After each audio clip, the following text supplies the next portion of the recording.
Hey guys, so Lord here, back again with another review, and today we'll be taking a look at the Mattel Masters of the Universe Origins 2000X Skeletor. Now before we get into it here, let's first take a look-see at both the front and the back of the packaging. So without further ado, let's get into it. Now before we get into the meat and taters of this review, the Lord of Destruction comes with a mini comic, which is unique to this wave of Origins figures, business as usual. On the back, there's a cross-sell featuring the rest of, is this Wave 9? The MOTU Origins line. Got Mantenna, who we will be taking a look at tomorrow, so stay tuned for that. Pighead, who I'm not sure if I'm going to pick up or not. And then we also have the 2000X He-Man, and of course the 2000X Skeletor. Haven't picked up that He-Man yet, but would really like to someday. That said, he does also come with his mighty Havoc staff. And if I had one stupid nitpicky complaint with this figure, it would be that I would have liked them to change up the skull on the Havoc staff a little bit. Particularly the horns.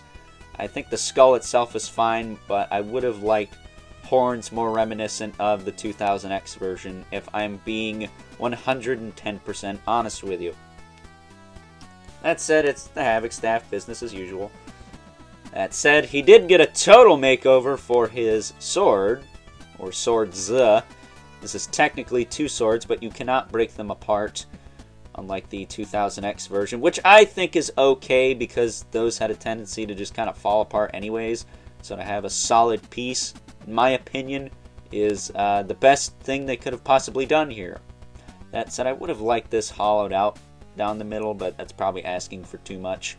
And maybe a little bit of paint, but it does match the Origins aesthetic quite well the way it is. So I will take that. That is cool. I like that quite a bit. But before I get too far ahead of myself, I would like to give a quick shout out to my good buddy Eltenda for hooking this guy up.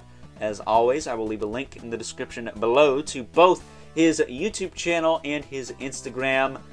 And as I always say, head on over there, give him a follow, let him know Overlord sent ya. But, as always, don't be a dick, or I will find you.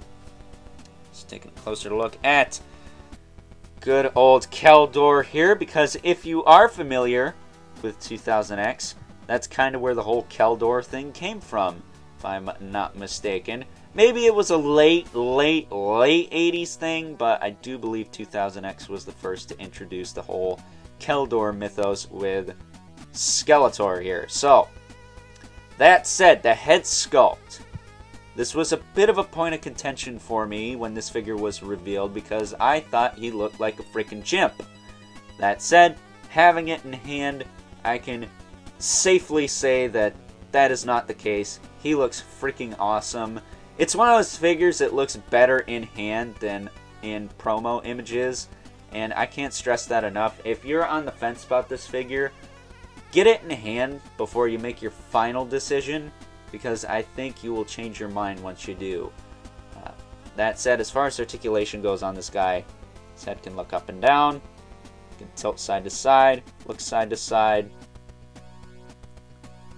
Shoulders can go out to the side, back down, rotate forward and back. It's got a swivel at the elbow with a hinge. Now I will say, this elbow on mine was stuck out the package. I had to heat it up, but it works fine now. He also has a swivel in the wrist with a hinge. He's got the waist swivel here. Should be worth noting that I believe his armor and belt are 100% new for this version of Skeletor, because he's got the side pieces on the skirt here. And the armor, as far as the sculpt is concerned, it feels a little bit different than the standard Skeletor from the first wave of this line, or even the Vintage Head re-release. So I'm going to double check that when we do comparisons, but I do believe the armor is also new, so that is cool. That said, his hips can kick out to the side, back down, forward and back. He's got a swivel at the knee, hinge at the knee, swivel at the shin guard here, which has a knee pad that goes all the way up past his knee, which is pretty cool. Can't say we've had that before. And he has a hinge in the foot with a rocker and peg holes at the bottom of the feet. You can get this guy to stand up pretty good. We'll say the belt has a tendency to come undone. I tend to prefer it with the second notch in there, but you know, that's easier said than done. That said, I guess if I had one other nitpicky complaint is that he doesn't have toes. He's just got like the, I don't know, the Donald Duck, Daffy Duck feet going on, and I would have preferred the toes. But I don't think we have a toe sculpt in this line yet. Otherwise, I'd give him a little bit more shit for that, but this is fine. It's perfectly acceptable for me. That said, giving him his Havoc staff here. Again, I would have really liked some differentiation on this Havoc staff. The thing looks like it's got Mickey Mouse ears, for crying out loud. And his sword, whatever you want to call it. And you got a pretty badass version of Skeletor for the Origins line, I'm not gonna lie. Seeing him with his weapons, having him in hand, and seeing him in person.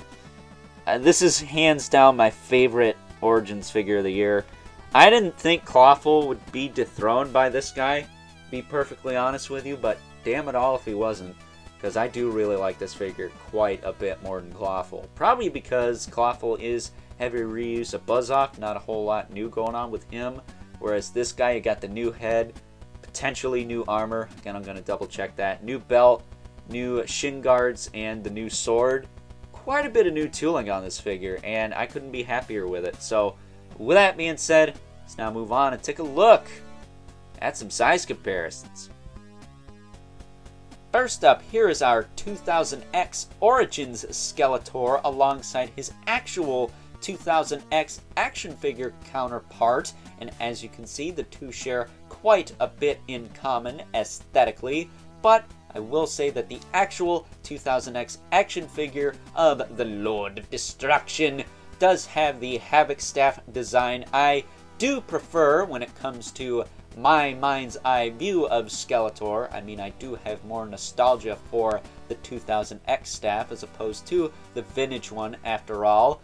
And on top of that, he also happens to have the more humanoid feet. However, I do believe that this 2000X Origins Skeletor is a faithful enough representation of this actual 2000X action figure of Skeletor to appease any 2000X fan such as myself. That said, I would have preferred something other than the Mickey Mouse eared Havoc staff. I'm sorry, I just can't unsee that anymore. That said, we also have the only other comparison that makes sense for this review, Keldor from the Target exclusive Rise of Evil 2-pack, which we all thought was going to be worth mucho dinero, but I'm going to be honest with you guys, my Target couldn't give this set away to save their lives. They had it marked down as low as $5 and they couldn't give it away.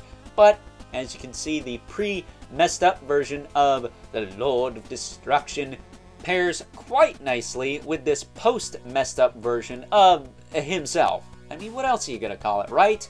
That said, it should be worth noting that the armor between both Keldor and the 2000X Skeletor is the same and is shared across the Origins line with the other basic Skeletor figures released. I mean, it's not the first time I've been wrong, right? Sure as hell won't be the last. And last, but certainly not least, we have our two regulars, the Mythic Legions, Brother Mandibulus, Limit Spawn as usual, towers over everyone. So with that being said, time to wrap things up, some final thoughts. Overall, and if you've been paying any kind of attention throughout this review at all, it should come as no surprise to any of you out there that this is by far my favorite Masters of the Universe Origins figure of the year so far. Dethroning Clawful by a thread, mind you, but still managing to pull it off. Despite the fact that when this guy was revealed way back in, I want to say it was March of this year, kind of around Toy Fair season, if I'm not mistaken. I was not 100% sold on it. I thought he had a monkey face, and I didn't care for the Havoc staff. Again, not really into the Mickey Mouse ear look for the Havoc staff, but it is what it is, I suppose. But I was pleasantly surprised when I finally got my hands on this guy that he was a lot more than I anticipated him to be, and for those reasons and those reasons alone, he is by far my favorite Masters of the Universe Origins figure of 2022. I doubt he will be dethroned unless we get some kind of crazy Scareglow variant. I mean, that's a possibility, but at the end of the day, I think it's safe to say that this guy ain't getting knocked off my top 10 action figures of the year list anytime soon. So, with that being said, I hope you guys enjoyed this review. If you were so inclined, please don't forget to comment, like, subscribe, and hit the bell so you know whenever I upload more reviews like this one. If you haven't already, please hit me up on Instagram at Overlord Productions. But as always, keep the comments civil. The world sucks enough as it is, especially when you don't give something the credit it deserves until you finally have it in hand. I'm not gonna lie to you guys, I feel like I've missed out on all the fun with this figure because I waited so long to finally pick him up. So, with that being said, until next time, I'll catch you guys later.